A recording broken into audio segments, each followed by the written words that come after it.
What's good? Welcome back to the channel. Chris back with another video for you guys. All right, 2008 Dodge Avenger 2.4 liter. We're getting ready to change the thermostat housing. Okay, so that in cases the thermostat didn't know, this one has two thermostats, which is odd. It's something new to me. I haven't known any vehicles that had two thermostats, but it's leaking down in this area over in here.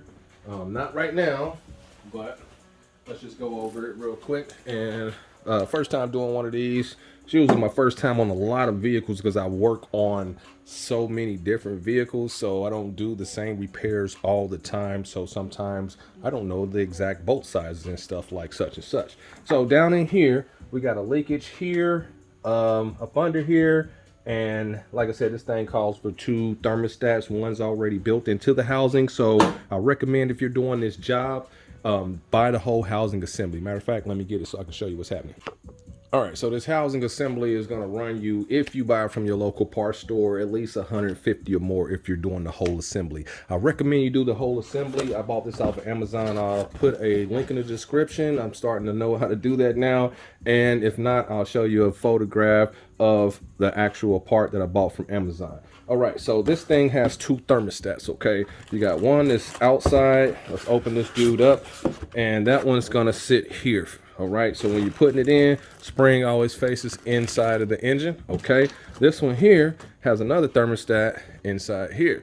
Okay, so this one you don't have to mess with, and this one you have to add it to it. Okay, it comes with your temperature sensor as well. So by the time you buy all these parts to add to this, I recommend you just get the whole thing, replace the whole thing, because you're gonna have to change your coolant, everything. So just get the whole assembly, the whole housing, because you have your two thermostats and you'll have your temperature sensor here. So one of them is an open thermostat, one of them a closed thermostat. I'm not too familiar with this specific year, make, and model far as how it goes, but you'll have 310 millimeters here to remove once you get inside. All right, so let's start the procedure. And just wanted to show that, like I said, I'll leave a description, but I was able to pick this up for under 50 bucks. So they range between 100 and down. I think this one had a nice 5-star rating, so I went with it. It's probably about 40, 39 bucks, something like that. But let's get started on the job, and yeah, let's do it. All right, so while you're in here, if you feel like you can drain your radiator, you don't have to.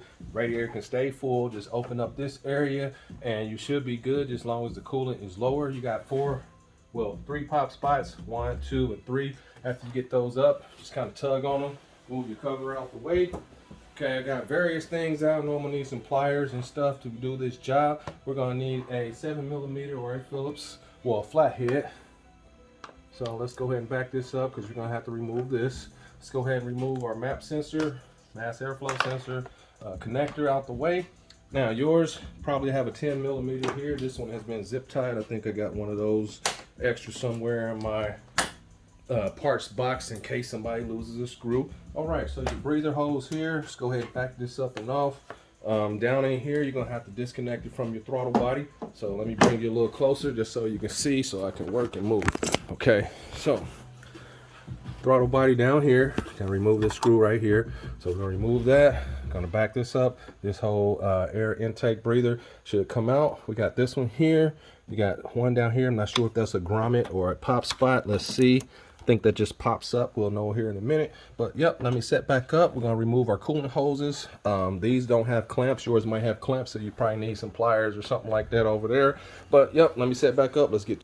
All right, so if you have a screwdriver, go ahead and use it, but it's going to be a lot easier. This is an 8mm. Now, this will probably be the same setup for the Dodge Journey, same year, as long as it's the 2.4 liter. It's going to be pretty much set up the same way in a couple of the Chryslers. I think it might be a 200. Don't quote me on it. Just look it up for yourself. All right, so got this dude out the way. This just wiggles and pops up, so you can have room for here. And let's wiggle this dude. And if it's not loose enough, it'll let you know. And let's pull it from down here where I shown you earlier. And if that one's not loose enough, then just kind of twist on it and just loosen it up some more if need be. All right, got that dude out the way. Got this off. We're gonna start disconnecting things. This is our temperature sensor here. Go ahead and remove that. Anything that might get damaged in the way, we have another sensor here. We're gonna wiggle and pull this. I think I'm gonna spray it with some WD-40 so I don't damage it. All right, so got a wire harness here. So might have to use something like a trim tool to pop that up. So let me find mine. Or you can use a screwdriver or something, but we're just gonna work it up and out of its place so we can have extra room to move around different parts and stuff.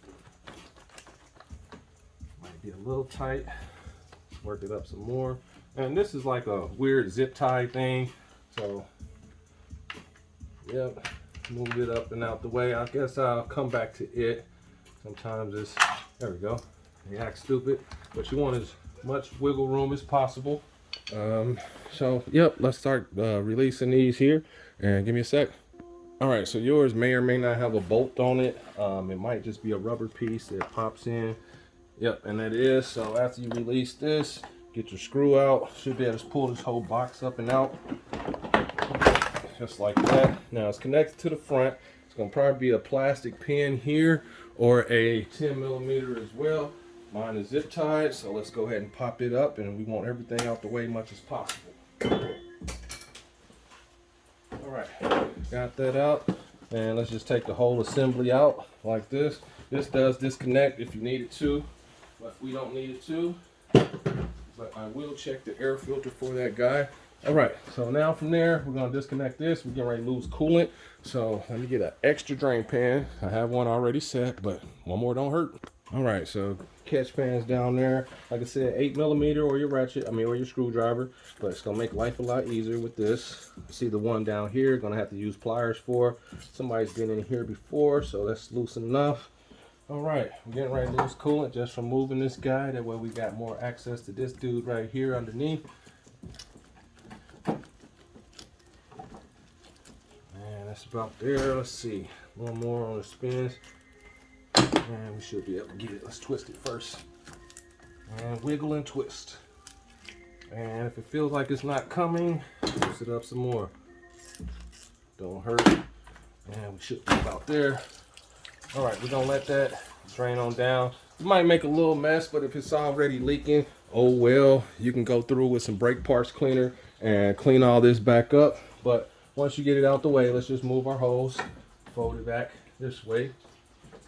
Like that. So we want as much room as possible to work.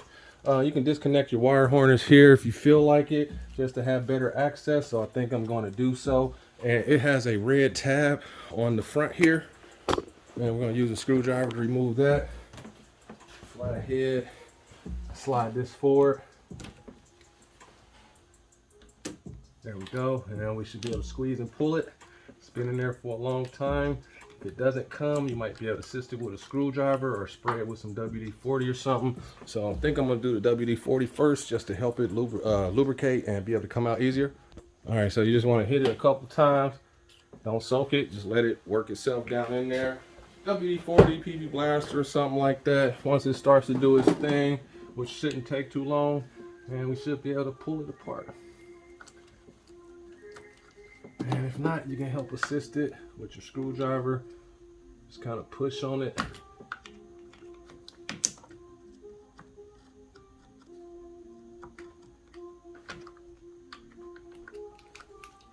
Almost there. All right, there we go. Got him out the way. Now I'm gonna take a bungee. I'm just gonna bungee this stuff back to this side over here. So let's do that. Either that, or you can find something to tie into. See how much room I have just to get it up and out the way. Let me get a bungee. Had one close, but let me find it. All right, so let's loop this around and let's just tuck it under here best we can, like that. And let's just stretch this out, put it over AC lines in the back. That way we got work room there. Let's go ahead and get this clamp off. Gonna lose a little more coolant. And the reason why we're changing it because it's leaking, made the car overheat. So it's a bad part. Like I said, you could replace the one that's messed up as far as where it's leaking from, but you have two thermostats like I shown. See if we're off that hose almost. And we are. But yep, I like to show full videos and explain on the way. And just kind of wiggle it, get that back first. Doesn't have to be that far back, but yep, let's go ahead and get it off and get some more of this coolant out. But yeah, I have 2 catch pans and a large tray pan down in there, so we can catch all that. Tuck this out the way, keep as much coolant as we have to, or that we can. All right, so let's scan around down in here. We got one here, and one here as far as that. And we got to go to the back over here. We have our other coolant lines that are going to the, the heater core. So let's go ahead and come down a little bit, get a little better view and some more lighting. All right, sit this back in here so that way you guys can see, because I can. All right, so here's another hose here. Well, connector here looks like an O2 sensor, and it is. You don't have to remove it.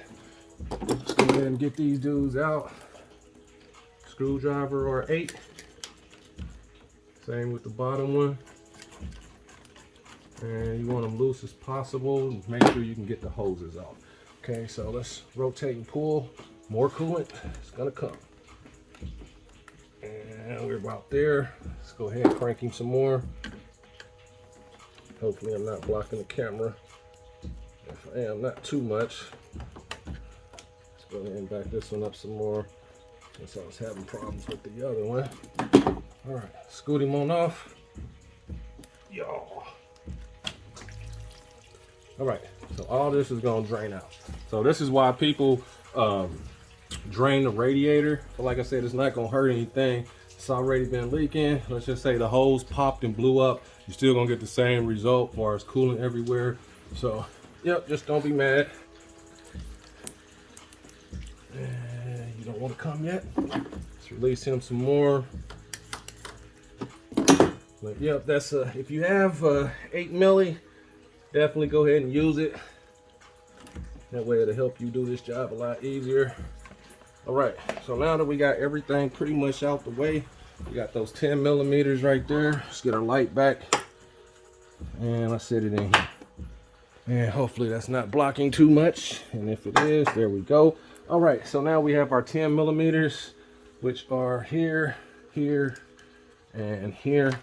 Let's check around, scan around, make sure everything's disconnected, and it is. So let's go ahead and bust those free. Let me get set up. All right, so a short 10 and a 3-inch extension should get you by. Let's just get it broke free first. Good old Milwaukee's here. This one's loose already. That sucks. So that could have been the issue as far as why this is leaking. And we got one more down in here. You'll see it, or you'll feel it with your hand. Just kind of guide your hand in and feel for it. That one's loose as well. So whoever's in here, they didn't tighten these too well. All right, we got one out. And just look at your bolts. Like I said, this is my first time, so I don't know. I know 2.4s, but they're all not set up the same. So you wanna, usually I'll separate my bolts. So that one will be the far side, then come up, work my way up. So here we go. We should be able to knock this dude on out. And hopefully they're all the same size. Looks like it so far. And the longest part of this job will probably be bleeding the coolant system. So you see all those, there's 3 that are same size, but I recommend you put them back in how they came out, just because sometimes stuff acts funky. Give it some wiggles. And let's feel around, see if there's anything else connected in the back. Might be another screw or something. But let me verify. Okay, that's there, that's there. Coolant, and you can also look at the new part, so let me grab it and do that. All right, so that spot down there, this is what it's gonna look like. Okay, it doesn't have a hose or anything, so I guess I just gotta wiggle on it. Like I said, it's my first time. For those who do this all the time, congratulations, more power to you, but don't want to break anything, so let's get the wiggling. Go. So this will be the procedure on how to remove it. For those who want to stay, I'm going to do the full installation as well, but it just slides up over that right there. Let me see if I got a good shot for you. That hole right there. So when you put it back on, you're gonna pop it in. You're gonna definitely want to make sure your coolant leaks all the way out, because you don't want this to have anything around it. This does have an O-ring, and let's see if the new one comes with an O-ring. Yep, new one comes with an O-ring, new thermostat. Like I said, this is gonna face in this way, so we'll build that in a minute. I'm gonna jack the passenger side up a little bit just to have the coolant flow out this way, so it'll be lower than this. No need to drain the radiator unless you feel like it, but that way it'll stop dripping sooner than later, and we're gonna clean everything up nice and crispy. Now, the other thermostat here is stayed in, so let's wiggle it, pull it out. There we go. Now, when you pull it out, you want to check, see where your weep hole is. It's up here at the top. So this here's your weep hole. So you want it to face back in the same way when you go back in and when you set back up on the new thermostat housing itself. So everything is gutted. Let me jack it up. I'm gonna let it drain, and I'll come back, start cleaning up a little bit, and see you there. One more thing I just wanted to say. This one is gonna face this way, because when I wiggled it and pulled it out, it's gonna face, the spring is gonna face inside of the housing here. So just knowing that just now, just looking, it's gonna face in this way, and yeah. So just wanted to show that. Yep, it's gonna face in this way. And let's see if this one looks the same. Yep, everything looks good. So yep, just wanted to add that. Let me take a peek and check everything. Everything looks good. So, yep, this one has your rubber gasket already on there. So, yep, let's go ahead and get to it. And let's get this O-ring off. I'm gonna install that first because it needs to be replaced. You can, if you want to, try and reuse it, but the car gets hot, heat and everything makes O-rings turn into a hard plastic. So we're just gonna dig around the back of it and grab it and pull it off. All right. And whatever else down here that's nasty. Like I said, you're gonna have to clean this up. I recommend you get a new O-ring. If you decide not to, it's on you. But if the thermostat does decide to fail, you have two. So I just changed the whole housing, unless you feel like just buying the thermostat and some changing that, but you got to replace this whole piece anyway.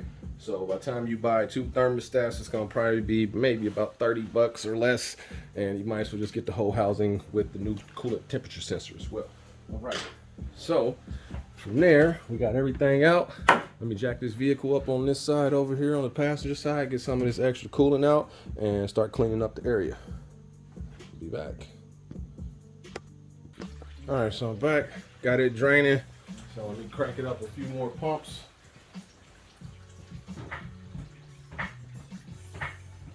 I do the same thing with water pumps as well. The water pump's on this side, so when I do that, so I don't have to drain the radiator, I'll jack the driver's side up. That way, the coolant will flow that way, and it'll give you a good level. But right here, we're still dripping a little bit. Still dripping a little bit right in here.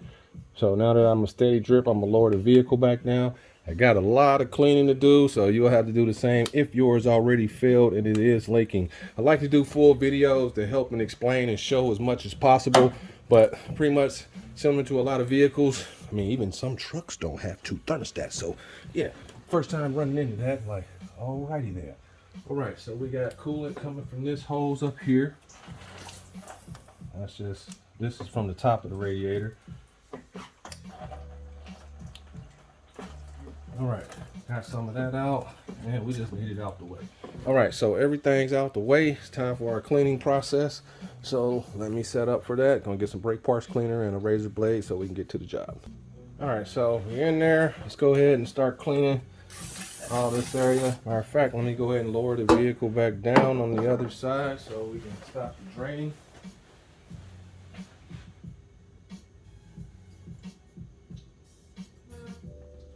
Alright, so we got that lowered down, and now we should be able to clean it up pretty good and flawless. Alright, so now let's start spraying. See if I can get some more light. And we got one here, and let's clean it up much as possible. Everything that has an opening. We're gonna clean it up real good. I'm gonna take a razor blade or something to clean the area where the gasket sits. Hopefully I'm not blocking the camera. It's already pretty clean and it's pretty smooth. So just want that. I'm gonna get all that gunk off, okay? So got that, got some extra rags. This one's not too bad, but some thermostats have a housing and it sticks. This here has a little bit of the gasket stuck on it. There we go. And I'm just gonna scave around it because it's pretty clean. All right, let's do the other one, even around the bolt area where the bolts sit. I'm gonna clean all that real good. Get all that gunk off, okay? And we are stopped leaking. We have stopped leaking. All right, let me come around the camera. I might block you guys for a minute, but I'm cleaning that dude right there on that side right there. Hopefully that's a good shot. And you're not gonna be able to see this bolt right here. Well, you guys might be able to on the camera now, but that's just pretty darn clean. So not too much debris. I'm gonna keep wiping until there's none around there. Because I would hate for you to have to do this all over again. And that's any repair. So let's get all that off. All right, this one here, we're gonna go ahead and pop our O-ring on, and then I'm gonna proceed on putting everything back. All right, let's get our new O-ring. I'll move my old thermostat so I don't get it confused. Remember, your weep hole goes at the top. And let's get our new O-ring. Thermostat, let's go ahead and pop it back on. Might have to work it on with your finger a little bit, and you're gonna hear it do that. There you go. So now that that's in there, let's get some more brake parts cleaner. We're gonna clean this up quite a bit. Before I do that, let me just wipe around this area real good, get much antifreeze out the way as possible. So just start cleaning up everything possible that you could touch against the new housing. And after we get it in, we'll clean up the rest of the engine area where all this coolant has leaked. But you can do it the way you want to do. If you want to drain your radiator, go ahead and do so. But this coolant is new because I just recently replaced the water pump on this vehicle.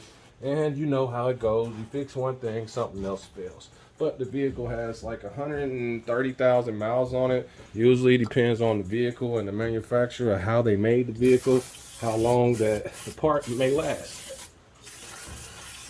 All right, so brake parts cleaner, definitely use it. It'll evaporate, so we're gonna let this sit for about 5 minutes and I shall return. While they're still drying, I figured I'd show you guys. You're gonna go back in just like this, okay? So if you want, I'm gonna show you, but always do this rule of thumb. Match up your parts, okay? You got this dude, you got this dude. They're exactly the same. Got your new sensor, got your old sensor, and your old thermostat. And you're gonna put your new thermostat in. Your new thermostat on that one. So, yep, we're all good there. Let me let that dry. And I'm just checking to make sure these bolts are tight. Yep, it's already came like this, so don't mess with it. Just kind of check the tension because some things might be loose. All right, now that we're there, that should be about finished drying. I shall return here in about 10.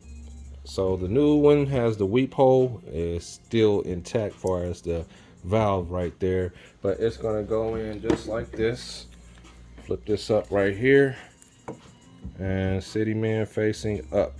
And this doesn't call for any gasket sealant, so let me just wipe everything up, set this inside. I'm gonna get some brake parts cleaner for this just to make sure it is not greasy, and just a little bit on the rag and just wipe around the area just to make sure it's clean, because you get antifreeze on your hands and stuff. All right, make sure our weep hole is facing the top, and let's go ahead and proceed on putting it in. And we're just gonna mash it in all the way around. Just kind of take your time. All right, so let me finish setting this up, and I shall return when it's time to put it back. All right, so this thermostat has a little groove right here, so you're gonna kind of rotate it around to where it'll sit in this notch right here. It has a little notch on the side. So let's keep spinning it till you're there. Didn't see that till now. Weep hole is at the top. Otherwise, you're gonna have problems getting it in. And you wanna mash it in real good, all the way around. Okay, got that mashed in. All right, so now it's ready to go back in. The weep hole is even lined up with this valve right here. Well, this piece, this area here. So that's great. So now it's time to put it back in. Everything should be clean, and it is. So let's go ahead and work it in. So you're gonna wanna work this in first over your O-ring. Just go in real slow. Try not to knock your thermostat back out. And come around your oil dipstick or your transmission dipstick. And just kind of go back and maneuver it in. Very slowly. And let me take my hand over here. Try to work it up and over that O-ring. You'll be able to see it. I can't show you at the moment, but let me just work it on, get a couple of more things out the way. And that's going to stabilize this to keep it from moving. And just kind of work it on, smash it in real good. And the car will do the rest for you. And make sure your thermostat is lined up good. And let's take our light, scan around at the top, make sure we're good all the way. But it will let you know if you're not. And our hole is there. And thermostat. Smash this in some more.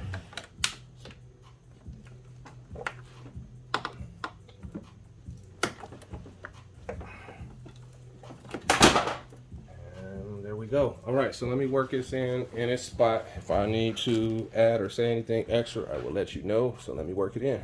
All right, so I grabbed me a stubby so I can work this one in just to get it kind of back.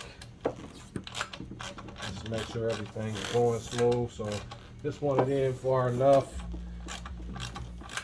just to get it close, and then I'll put the other ones in. So now that we're going and it feels comfortable, let me go ahead and start putting our other 2 bolts back in. And you always hand tighten just to make sure you got some threads, and we do. Let's see. Yep, we good. All right, let's start cranking this down some, and you want to do them all evenly. So I'm going to do some, get this one all the way back. Not all the way, but back enough. And I'm going to look up the torque specs just so I don't, make sure I don't have any leaks, because it doesn't have to be super tight, but it needs to be tight enough. All right, so we're almost close enough. Find my other hole over there for the screw. Just kind of feel where with your finger. You'll find it. Slide it in. Give it a few spins. It should be lined up, and it is. Separate our socket here from our ratchet. Fill our hole, and start spinning it in. And after you feel a few threads, you should be good to go. So now, since I am, switch back over to my Milwaukee just to make it a lot easier for me to access everything. And then I'll hand tighten everything. And let me look that up so I can use a torque wrench to do so. Let's get close. So like I said, you want to move around as you're doing this. Don't tighten one before you tighten them off. And it'll pull itself forward like that. And then let's go back over to this side one more time. And then we'll be able to start putting everything back. There we go, and pulled itself on up. Let's get this one in. This is ratchet is rated for 35 foot-pounds, so I'm going to use it to tighten everything all the way up. So just to make sure, and that way I can test and see. All right, so that's all the way up. This is the process on replacing this dude. So like I said, I'm about to look up the foot-pound rating for this. The hardest part of this job will be bleeding the coolant system, but this is the full video, how to remove it, how to put it back. And I'm going to connect my connectors and everything back so you guys that don't know can see. But let me figure out, well, let me Google and look up what the torque spec is. Be right back. All right, so the torque spec is 159 inch-pounds. So I have mine set. Let's go back in. Let me start with the middle one first.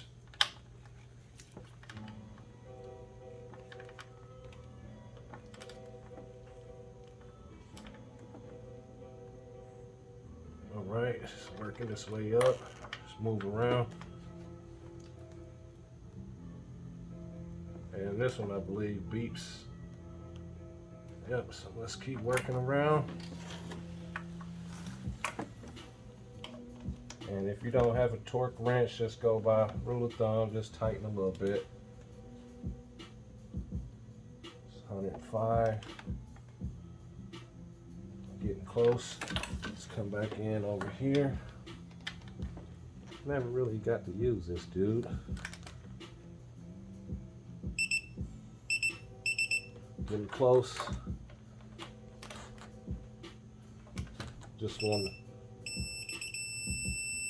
All right, so we're there. Let's come back over here.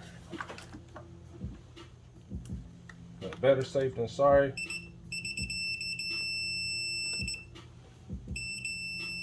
All right, good. You want it to beep and turn red. All right, let's see, test. Good, make sure. All right, if you go over a little bit, it's not gonna hurt anything, but you just want to make sure it's correct. All right, so we got our 159 inch-pounds. So this will be the process on that. It's tight enough, so let's go ahead and start connecting our hoses. All right, so let's get started in the back. Let's go back here. Make sure our dudes are going in the right place. That one will be down here, up here, and that one goes down here. So let's go ahead and slide it back on. Boom. Put this one back on as well. Boom. All right, so now we got those in. We can go ahead and tighten those. And then let's go ahead, since we're good, connect our temperature sensor. Just connected this back. And let's go ahead and remove our bungee cord since we're finished up here. All right, temp sensor here. Make sure everything clicks. Let's put this back up here for the wire harness. Okay, that's there. We got to tighten these two dudes down back there. Just trying to make sure I got all my connections back. This one over here. And make sure it clicks. There we go. Slide our lock back in. All right, we got our hoses there. This is to our mass airflow sensor. And before I do any of that, I'm going to clean this up nice and great. We got everything we used out of that. Let's get our other hose here.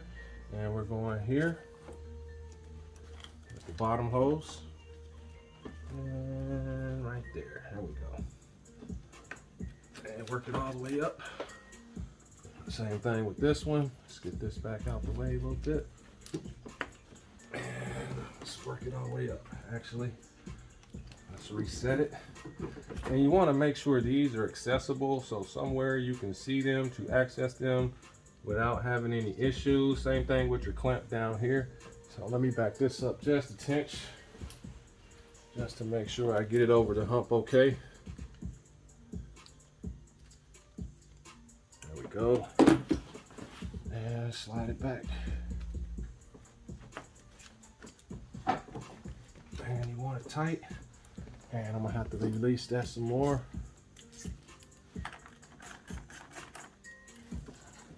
All the way on good. Work it back, and you want to put it back in the same spot that you removed it from. That way it seals properly.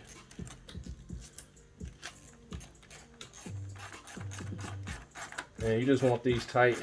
They might have a torque spec for these, but you just want them tight. All right, same thing with all these. Keep them back in the same position that they came out. All the way on. There we go.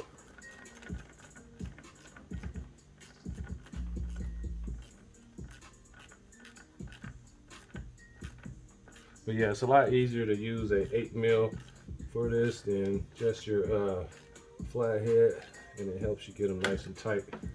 Slide this one all the way up.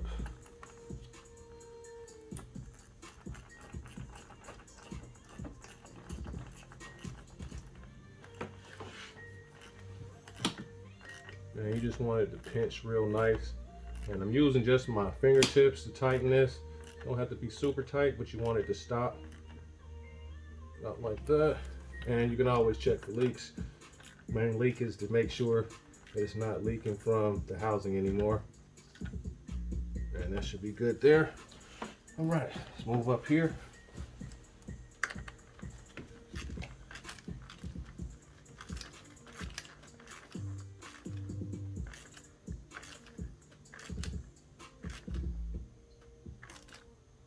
If you feel like you can convert over to these, or you can just continue using your clamps. But we got one clamp at the bottom. Let's go ahead and put it on. And make sure it's all the way on good. And it is. Let's flip this upside down. They do make a specific tool for this, but you don't have to buy it unless you just feel like it. But main thing is you want it to go back in the same spot. So let me work this up one more notch. And try to crank this over this way some towards me. And work it on back down. Sometimes you have to hold it a little bit and turn this some more. There we go. About right there. And if not, you can use some straight needle noses. But yep, it doesn't hurt to watch a little more longer than some other videos, or just to know something different, because I do it as well for different things and repairs. But yep, let me work that on. Get some different pliers. Maybe this dude will help a little better. Oh, actually, I got some larger of these. Anything to help get the job done. So there we go. And just kind of work it up over this hump right here. And if not, then you can pull it off. Let's see if we get out there. Yeah, we're over there a little bit. Pull it off and reset. Worst case scenario. And I might have to do that myself.